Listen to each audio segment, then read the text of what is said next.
planejamento caprichado e muita disposição, um professor universitário, nosso colega aqui na Univale, atravessou o estado de Santa Catarina viajando de bicicleta e de parapente.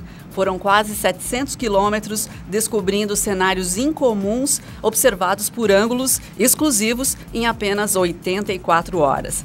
Vamos saber mais sobre esta aventura no Viva Voz de hoje, que já está no ar pela rádio e também pela TV Univale. Hoje comigo o acadêmico de jornalismo Lucas Gabriel. Oi, Lucas. Olá, Lisa. Olá, você de casa aqui curtindo o Viva Voz pela rádio e pela TV Univale. Seja muito bem-vindo. Lembrando que você pode e deve participar conosco. Mande suas dúvidas, suas sugestões para o e-mail vivavozunivale@hotmail.com ou então pela página do Facebook, facebook.com/vivavozunivale. Nosso convidado aventureiro hoje é o professor Hans-Peter Belling, nosso colega e docente aqui do curso de comunicação da Univale. Obrigada por ter vindo, Hans. E aí a gente já quer saber tudo sobre essa grande jornada, né? Por que você resolveu fazer essa viagem? Acho que é a primeira coisa. Da onde veio essa vontade? Como é que foi o início dessa história? Bom, boa tarde, Elisa. Boa tarde, Lucas. Boa tarde, os ouvintes e também telespectadores. Então, eu acho que essa pergunta é geralmente a primeira que o pessoal quer saber, né? Por quê, né? Como é que um professor resolve fazer umas loucuras dessas, né? Mas eu gosto de parafrasear um grande amigo meu, que é desse ambiente, assim, dos esportes, de aventura, que ele diz assim, essa é a nossa vida, né? Então, assim, a gente tem claro que na maior parte dos contatos que a gente tem aqui com os colegas da Univale, a gente acaba conversando sobre assuntos acadêmicos ou até familiares ou alguma coisa assim, mas muitas vezes a gente perde um pouco desse contato de outras coisas e hobbies que as pessoas fazem. E eu assim, há bastante tempo, né, já estou ligado nesse mundo, digamos assim, dos esportes de aventura, né? Então... É isso que você faz. É isso que eu faço quando eu tenho um tempo, assim, né, para me dedicar como hobby mesmo, né? E aí, no mundo das bicicletas, não saberia nem te dizer desde quando, acho que desde uns 4 anos de idade, assim. E com o parapente também há bastante tempo, né? Então já tem mais de 20 anos já que eu sou praticante de voo livre. E então esse projeto que foi de atravessar o estado, né, vindo da Argentina até o litoral, até o mar, fazendo uma travessia de Santa Catarina de oeste a leste, unindo esses dois esportes, essas duas paixões que eu tenho, né? Então a ideia era fazer no menor tempo possível e colocando um obstáculo próprio para mim mesmo, que eu teria a obrigação de fazer um voo a cada dia a mais que levasse a expedição ou o desafio. Então, quer dizer, se eu conseguisse fazer num dia, um voo, 2 dias, 2 voos. Então, E aí, com isso, claro, quanto mais eu voasse, menos eu precisaria pedalar, né? Seria muito legal se eu conseguisse fazer grandes deslocamentos de voo, o que acabou não acontecendo. Então, foram pequenos deslocamentos. Então, na verdade, o voo, ele acabou sendo claro, um desafio, uma parte interessante, mas também acabou me deslocando da rota principal, né? Porque eu vinha, então, inicialmente pela BR-282, depois pela 470, e aí para chegar nos pontos de decolagem de voo livre, eu tinha que sair da rota principal para conseguir chegar nas cidades e nas rampas, né? Como o pessoal fala, nos lugares de decolagem de voo, né? Porque não dá para decolar de qualquer lugar, você tem que ir em pontos estratégicos para decolar. Okay. Então, é bem isso, assim. Então, o planejamento, ele envolveu isso, né? Mapeamento de todos os lugares homologados pelas federações para fazer voo livre, e aí as distâncias desses lugares em relação à BR, quais os lugares melhores, quais os que permitiam eu fazer uns deslocamentos interessantes de bicicleta também, para que a expedição tivesse continuidade e eu conseguisse realmente fazer dentro do esperado, né? No menor tempo que fosse possível, né? Legal. Falando em tempo, então, a gente vê aqui quanto que deu, acho que deu 3 dias, né? 3 dias e mais um pouquinho isso. A gente somou agora, eram 84 horas, né? Isso. E esse tempo era esperado? Qual era o tempo que tinhas planejado de viagem e quanto nesse tempo final aí, cumprisse a tua meta? Tu tinhas algum recorde, algum objetivo? Não, assim, ele esse foi um projeto, vamos dizer assim, inovador, né? Porque não foi feito antes, pelo menos não nessas características, misturando bicicleta e voo, né? Seu também, sua primeira viagem misturando os dois esportes, ou não? Mais longa, sim. Mais longa, sim, né? Então, a ideia era lançar um novo desafio, eu espero, né, motivar mais gente no futuro. Espero que alguém, sei lá, esse ano, ou ano que vem, ou algum dia, quem sabe, ou eu mesmo, né, tente fazer de novo em menos tempo, né, e aproveitando, claro, da mesma forma as melhores condições, as melhores características aí do nosso estado. Mas assim, não tinha um recorde, tinha um planejamento que foi feito já assim, de bastante tempo, mas era um planejamento razoavelmente flexível, né? Uhum. Então, assim, eu estimava completar ele no máximo em uma semana, né? Então, se passasse de uma semana, era o meu tempo limite. E aí, muitas coisas podem acontecer, porque nesses esportes de contato com a natureza, a gente fica, não exatamente à deriva, né? Mas a gente fica à mercê de uma série de condições. Vai que dá muita chuva, então não dá para fazer nenhum deslocamento nem voando e nem pedalando. Então, tem algumas coisas que a gente tem que prever ali, né? Então, digamos assim que o meu resultado no final ele foi, para mim, satisfatório, mas mediano dentro do meu planejamento. Poderia ter sido mais rápido, mas a gente realmente enfrentou algumas intempéries no meio do caminho. O melhor lugar de voo do estado, que fica no centro do estado, ali na região de Tangará e Campos Novos, quando a gente chegou naquele local, a gente abortou o melhor lugar de voo por conta de uma tempestade. Né? Então, assim, essas coisas, só que isso já estava previsto. A gente já tinha feito algumas contas de horas de deslocamento, de quantos quilômetros a pedalar ou a serem pedalados. Então, enfim, né, no lugar onde estava a tempestade, a gente parou, dormiu, né, recuperação muscular, e depois a gente seguiu viagem pedalando, né? Bacana. Hans, você está falando a gente, claro, queremos entender um pouco os bastidores da viagem, porque a princípio é meio interessante, poético talvez, pensar em alguém voando de parapente com uma bicicleta nas costas. Não foi não bem isso, assim, né? Exato. Como é que foi essa organização para você poder fazer essa aventura? Eu gosto dessa tua pergunta, viu, Elisa? Porque, assim, quando as pessoas veem uma matéria ou até no Facebook, enfim, que a gente faz as postagens, eu sempre acho bem importante deixar bem claro para as pessoas essas questões, né? Primeiro, o planejamento, como eu já falei, assim, de fazer uma série de contas, né? Mas, assim, a estrutura da viagem também. Ela precisa de uma estrutura mínima. É claro que uma viagem dessa, ela pode ser feita totalmente sozinha, né? Mas aí é claro que não daria para fazer nos mesmos moldes, exatamente como eu pensei. E o meu objetivo principal era fazer no menor tempo possível, aliando esses dois esportes, com a menor estrutura possível. Então, o que foi a estrutura que eu utilizei? Eu mesmo, né, como piloto da bicicleta e do parapente, e com um carro de apoio e com uma pessoa dirigindo o carro de apoio. E essa pessoa, então, que é o Zóio, né, o Fernando Zóio Brandalize, que eu sempre agradeço, né, porque sem essa estrutura mínima de apoio não tem como fazer uma expedição dessa. Ele me acompanhou o tempo inteiro, desde a meia-noite de segunda-feira, quando a gente saiu lá da cidade de Paraíso, lá com a fronteira da Argentina. Ele veio ou atrás de mim, ou na minha frente um pouquinho, mas sempre me acompanhando para, caso acontecesse algum problema. Assaltos na estrada, né, podem acontecer. Algum problema com o equipamento, algum problema físico, enfim, muitas coisas podem acontecer no meio do caminho, e essa estrutura, então, ela é importante. Então, o Zóio, então, ele veio me dando esse suporte, né? Inclusive iluminando a estrada em trechos mais arriscados, né? Enfim, né? Sempre muito próximo. Você saiu de bicicleta, então? Saí de bicicleta meia-noite e meia, para ser exato, né? De segunda-feira, e a chegada foi 12h30 aqui na cidade de Penha, da quinta-feira, né? Enfim, e aí então essa é a estrutura. E ele fazia esse trabalho, além do acompanhamento, de fazer o deslocamento da bicicleta nos trechos em que eu voava e o deslocamento do parapente nos trechos em que eu estava pedalando. Né? Então, assim... Uma dupla boa. Exato. Né? Então, e claro, no carro ainda... tinha algumas outras coisas, né? Como equipamentos complementares, como mudas de roupa, barraca, comida, né? Enfim, essas coisinhas mínimas, porque assim, é uma expedição mesmo, né? No sentido claro, não no sentido desbravador dos bandeirantes, né? Mas no sentido de que não tem luxo, né? Sim. Não tem parada. O pessoal pergunta, mas como é que tu dormia? Isso. Essa é uma boa pergunta. Eu já estava guardando aqui. Então, conta pra gente.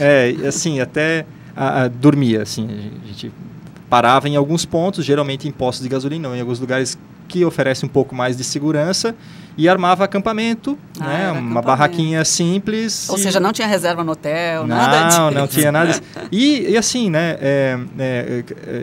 Para ter uma ideia, eu pedalei fiz os deslocamentos, né, numa média de 220 quilômetros por dia. Então, só que claro, quando a gente coloca 220 direto, 220. Pois é.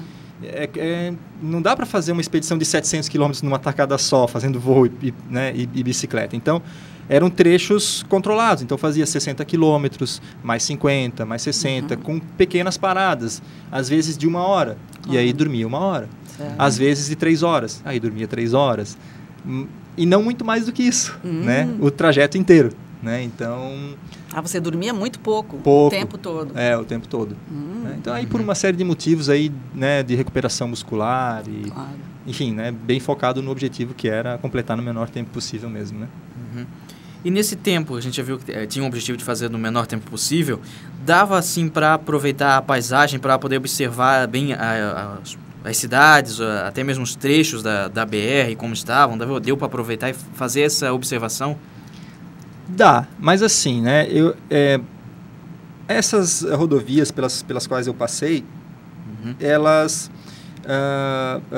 na maior parte dos casos, elas não passam muito dentro dos centros urbanos, né? Salvo algumas exceções, né? Aqui mais próximo, em Rio do Sul, que tem cidade dos dois lados, depois aqui mais próximo, Apiúna, até mesmo aqui em Ilhota, né? Porque no final eu acabei passando por dentro pela Jorge Lacerda. Mas, enfim, na maior parte dos casos eu passei por trechos mais de estrada, né? Onde as estradas passam cortando os espaços, né? Da melhor forma possível, né? Mas eu te confesso, assim, que contemplar não é uma viagem tão contemplativa, assim, né? É realmente mais um desafio de performance, né? Então, a preocupação não era exatamente essa de vamos parar, fazer uma foto bonita ou uma produção audiovisual. As poucas produções audiovisuais que a gente tem são assim, como fosse produção competitiva mesmo, né? Buscando você realmente... em ação. Exato, né? Não tinha muito tempo para... passa de novo por esse trajeto para fazer uma tomada melhor. Não tinha nada disso, não. Tá bom. Né? E pegando agora outro ponto das estradas, para fazer esse tipo de esporte, tanto para o parapente quanto para bicicleta, dá para fazer tranquilamente ou tu sentiu um pouco de dificuldade com as estradas e com o vento, com o clima, tudo? Deu para fazer tranquilo? Olha, excelente pergunta, tá? Porque eu acho assim que a gente vive uma época em que todo mundo é crítico de tudo, né? Todo mundo fala mal de tudo. E assim, longe de querer defender ou criticar muito o governo daqui ou de lá, né? Mas assim, respondendo especificamente a tua pergunta, eu fiquei bastante impressionado positivamente, na verdade, com a qualidade das nossas estradas. Não sei, talvez até para os carros, talvez não seja tão bom. E eu tenho escutado muito amigos ciclistas falando, mas é que as estradas são impossíveis de pedalar, Não é verdade, né? Eu acho assim, perigos existem, claro, porque a gente não tem espaços exclusivos para ciclovia, mas assim, em termos de rolagem, em termos de deslocamento, eu achei melhor do que eu esperava, né?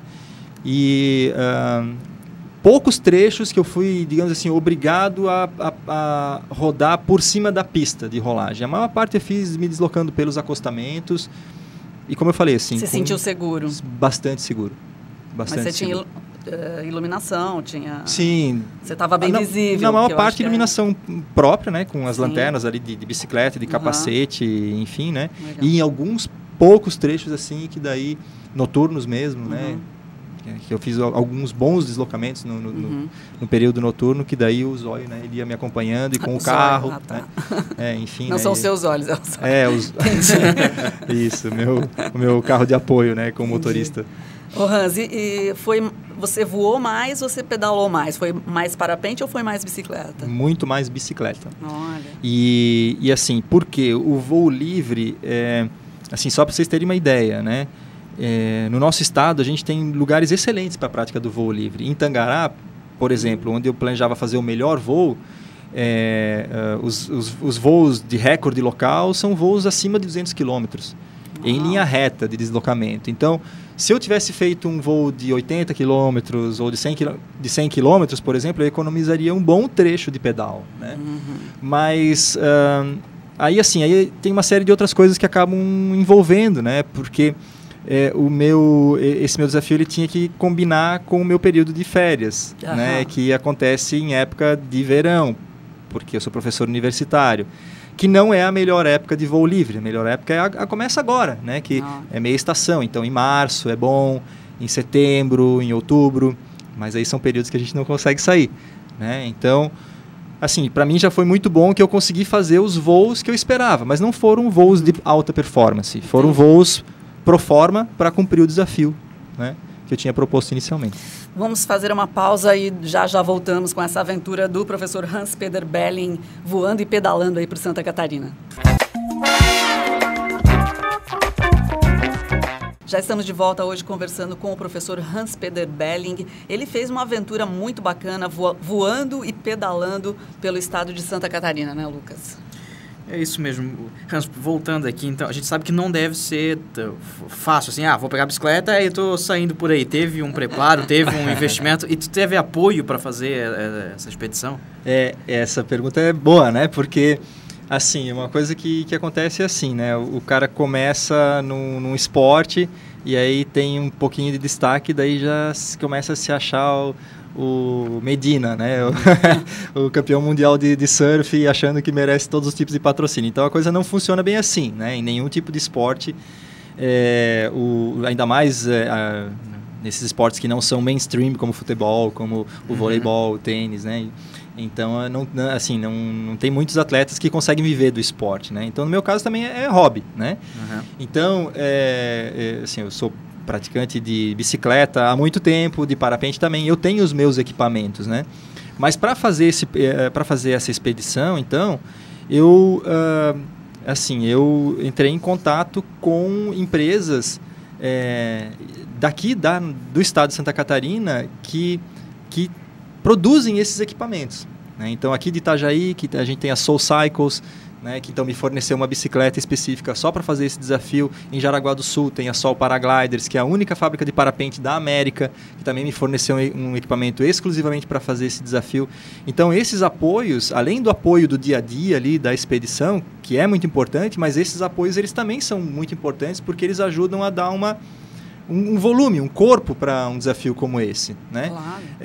Para divulgação, para um projeto desse ter credibilidade, né? Para mais pessoas olharem para o projeto e verem, né, que ele tem realmente um escopo mais parrudo, assim, né? Que realmente tem um apoio e que a coisa é um pouco mais séria, né? Acreditando nisso que você está fazendo, né? Né? Então, assim, só para ter uma ideia, então, eu comecei a divulgar que eu ia fazer a expedição um dia antes, assim, para a maior parte das pessoas, né? Claro que alguns já sabiam ali por causa do planejamento. Mas a partir desse momento, então, que eu fechei os acordos de apoio, então, essas empresas também começaram a colocar nas suas redes, nos seus bancos de mailing, por exemplo, e aí, em 1 ou 2 dias, a minha expedição estava em 70 países diferentes. Né? Em 1 ou 2 dias, ela estava em todos os estados do Brasil. Né? Quer dizer, a abrangência ela começa a ficar diferente a partir do momento em que você tem, né, uma estrutura de apoio, né, que te dá condições de fazer uma coisa mais séria, né? Já que você falou disso, qual a importância de você estar divulgando de uma certa forma para outros possíveis esportistas, pessoas que também adotam essas práticas? Qual é o valor, né, dessa tua viagem para outras pessoas que acompanham esse tipo de esporte? Assim, eu acho que juntando um pouco da pergunta anterior com essa, né? Não dá assim para sair da noite para o dia e botar uma ideia na cabeça, beleza, eu vou atravessar o estado pedalando e voando. Então, e não é só e também não é só botar isso na cabeça e fazer um planejamento no papel e achar que vai, né? Então existe um tempo de planejamento que envolve outras coisas, além de um documento escrito, além de uma proposta de patrocínio que é enviada para apoiadores, além de conseguir alguém para fazer o teu apoio pessoal e um automóvel para acompanhar, né? Que é a preparação física, por exemplo, né? Então, que também tem que ser feita com uma certa antecedência, precisa de um volume de treino para que você consiga, porque uma coisa tudo bem, até pedalar 220 km num dia, para muitos parece uma coisa impossível, mas é possível. Agora, pedalar 220 quilômetros 3 dias seguidos, e mais de 100 e poucos no próximo dia, então já é um volume acumulado de exercício, de fadiga muscular e de uma série de coisas que tem que ser preparado antes, né? Então, quando a gente fala em planejamento, tem muita coisa que envolve, né, essa preparação, né, para fazer um desafio como esse, né? Mas eu acho que isso tem muito a ver também com, talvez assim, com a minha profissão, né, com o fato de eu ser professor, né? Eu tenho e por gostar tanto de esportes de aventura também, eu espero que com um desafio como esse, não que daqui a pouco centenas de pessoas estejam fazendo igual, mas que talvez, quem sabe, alguns dos meus colegas, professores, alguns dos meus alunos vejam nessa minha iniciativa uma motivação para começar a treinar. Não quero que todos façam esse desafio, né? Alguns, 1 ou 2, sei lá, daqui a algum tempo vão tentar fazer, né? Mas se eu conseguir motivar as pessoas para que elas comecem a fazer uma caminhada ou fazer uma pedalada 2 ou 3 vezes por semana, tá ótimo, sabe? Eu acho que esse já já ajuda a cumprir bastante assim alguns dos meus objetivos com o projeto. Hans, você falou que já desde um bom tempo já a bicicleta já faz parte da tua vida e gosta dessas experiências quando tem tempo fazer essas aventuras. O que mais além dessa que a gente está falando aqui, essa travessia do oeste ao leste de Santa Catarina, você já planejou, já realizou? Ó, eu vou colocar algumas mais importantes, assim, tá? Em 2006 e 2007, eu participei de 2 etapas do Campeonato Mundial de Corrida de Aventura, né? As etapas brasileiras, né, do circuito mundial, chamadas EcoMotion, que são provas de longa duração, de um campeonato que é multiesportivo, né, que envolve bicicleta, corrida, trekking, né, caiaque, técnica vertical e orientação, né, por carta topográfica, né. Então, em 2006 e 2007 eu participei dessas etapas aqui no Brasil. Em 2011 eu participei de uma competição similar também de longa duração, né, parecidas com essas, com provas de 500, 600 quilômetros na Argentina, chamada Terra Viva. E mais recentemente, agora, final de 2012, eu participei de uma prova parecida, né, chamada Rockman, que acontece no Rio de Janeiro, que envolve também múltiplas disciplinas, assim, né? Enfim, então assim, já venho participando de provas desse tipo há bastante tempo, só que um problema que eu via sempre assim é que para participar de provas como essas, elas sempre são fora de calendário de férias, né? Então isso é bem complicado. Então, num determinado momento ali da minha vida, eu acabei optando não participar, né? Por causa da rotina de treino, que é extremamente exaustiva, e uma série de outras coisas, e principalmente por causa da necessidade de ficar afastado do trabalho, não só pelos dias de prova, mas alguns dias antes para viajar, mas alguns dias depois para se recuperar e para voltar. Então eu preferi organizar as minhas próprias expedições, né? Então tem a partir daí que começaram a surgir essas ideias assim de ou juntar algumas pessoas e fazer algumas expedições, ou, né, me aventurar meio que quase que sozinho, assim, né? Agora, é lógico que tudo isso já te ajudou muito nesse preparo físico para essa última, né? Certamente. Foi toda uma trajetória. Falar em trajetórias, eu queria que você resgatasse aí, a gente está quase indo para o final, mas quais foram os pontos-chave dessa viagem? Comenta um pouquinho sobre o trajeto que você fez. Então, assim, a gente saiu da cidade de Paraíso, que é uma cidade vizinha de São Miguel do Oeste. No domingo, de domingo para segunda-feira, né, de madrugada à 00:30. Então, na verdade, já segunda-feira, né, à 00:30, meia hora de segunda-feira. E aí eu fiz o primeiro trajeto, foi um pedal até a cidade de União do Oeste, que era o primeiro ponto que a gente tinha escolhido para fazer o primeiro voo, né?